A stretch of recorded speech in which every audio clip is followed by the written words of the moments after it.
이 신경망을 갖다가 여러분이 이해하기 위해서는 우선 신경세포가 과연 어떤 구조와 기능을 가지고 있는지 이해하는 것이 필요합니다. 이것이 이제 하나의 신경세포입니다. 자, 그러면 이러한 신경세포는 수상돌기, 세포체, 축색, 시냅스 등으로 구성이 되어 있습니다. 자, 수상돌기라는 것은 다른 신경세포들로부터 입력을 받아들이는 부분입니다.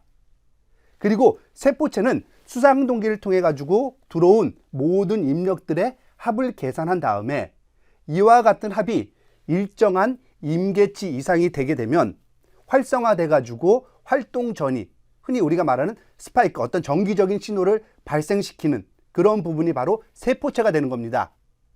그러면 이와 같이 연산이 세포체에서 이루어진 다음에 그 신호들이 이 축색을 따라 가지고 쭉 흘러가게 됩니다. 그래서 하나의 출력이 지나가는 부분이 축색이 됩니다. 자, 그러면 그렇게 지나간 신호들이 결국 다른 세포와 연결되는 부분이 바로 무엇이냐면 시냅스입니다. 이 시냅스 부분에서 다른 세포와 연결이 돼서 그 신호가 다른 세포로 전달이 되는 이와 같은 아주 간단한 구조와 기능을 가지고 있습니다. 자, 그리고 이 시냅스는 상당히 중요한 역할을 하게 되는데 무엇이냐면 이 세포체에서 어떤 정기적인 신호가 쭉 나와서 축색을 또 따라서 이동하겠죠. 그러면 그 옮기는 신호가 바로 다른 세포로 전달되느냐? 바로 그 양이 그대로 전달되는 건 아닙니다. 시냅스는 가중치, 즉 연결 강도가 있습니다. 그래서 두 신경세포는 연결은 가중치 연결을 가지고 있습니다. 그래서 그 값에 따라서 이 값이 결국 다른 세포로 전달되는 양이라든가 크기라든가 방식이 달라지는 이와 같은 구조를 가지고 있는 것이 바로 신경세포입니다. 그래서 이러한 신경세포들이 하나의 네트워크 형태, 망을 이룬 것이 바로 무엇이냐면 신경망이라는 겁니다. 자, 그러면 여기서 여러분이 보면 이 숫자는 뭘까요? 파란색 숫자, 빨간색 숫자. 숫자가 너무 크죠? 읽기도 어렵습니다. 인간의 두뇌에는 약 100억 개 이상의 신경세포가 있다고 합니다.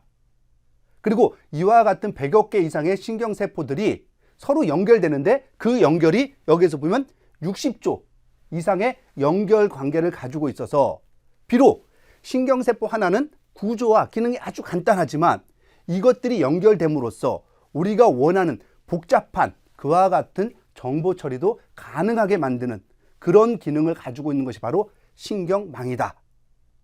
자, 그러면 이러한 신경망들은 과연 어떤 식으로, 신경세포들은 어떤 관계를 가지고 있을까? 어떤 식으로 서로 연결된 구조를 가지고 있을까 하는 게 바로 요 오른쪽 그림이 되겠습니다. 자, 이 그림은 사람 망막에 있는 신경세포들을 나타내는 겁니다. 자, 그럼 위로부터 해서 빛이 들어오게 되면 사람의 망막이 그것을 보고서 이제 뇌로 어떤 정보를 갖다 전달하겠죠. 자, 그랬을 때 어떻게 되냐면 빛이 들어오면 콘셀과 로드셀, 그리고 호리진탈 셀, 그리고 아마크린 셀과 바이폴라 셀을 지나고 그 다음에 갱글리온 셀을 지난 다음에 이것이 이제 시신경으로 또 전달돼서 뇌로 이제 그 신호가 전달돼서 요거 내가 지금 본 것은 무엇이다, 이런 판단을 하게 됩니다. 자, 그래서 신경세포들이 연결될 때는 가장 일반적인 구조인 바로 이런 계층적인 구조, 무엇이 있고 그 다음에 다음 단계 뭐가 있고 다음 단계 뭐가 있고 하는 이와 같은 계층적인 구조로 연결된다. 자, 그래서 우리가 지금까지 본 거는 생물학적인 신경세포, 신경망은 어떤 특징을 가지고 있다는 것을 잠깐 살펴봤습니다. 자, 그러면 이것을 모방해서 만든 것이 바로 무엇이다? 인공신경망. 즉 생물학적인 신경망과 대비돼서 그냥 신경망 이렇게 불러도 될 것을 갖다 우리는 그 앞에다가 그냥 인공 이렇게 붙이게 됩니다. 우리가 그래서 컴퓨터를 통해서 신경망이라는 것을 이용해서 문제를 풀고 싶다 그러면 이와 같은 모델을 갖다가 우리가 만들고 하는 겁니다. 자, 여기서 이제 동그라미로 표시된 것들이 바로 무엇이냐면 하나의 신경세포입니다. 신경세포 여러분이 어떤 기능 하는 거 알고 있죠? 자, 그러면 이 신경세포들이 이렇게 이와 같이 출력층, 은익층, 그 다음에 입력층, 은익층, 출력층 이와 같은 계층, 층상 구조를 가지고 연결되는 일반적인 어떤 모델을 갖다가 우리가 만들고 이 모델을 통해서 우리가 원하는 문제를 풀고자 하는 것이 바로 인공신경망이라는 하나의 접근 방법이 되는 겁니다.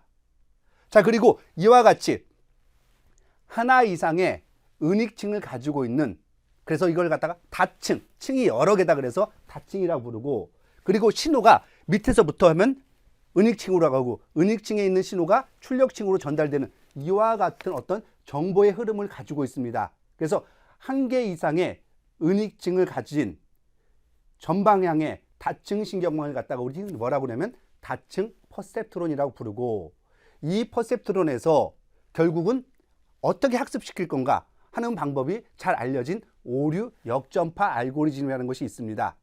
자, 그래서 이 역전파 알고리즘을 이용하게 되면은 여기서 보는 이런 화살표들, 이게 바로 뭐냐면 두 신경세포가 연결될 때 가중 연결이 된다고 그랬습니다.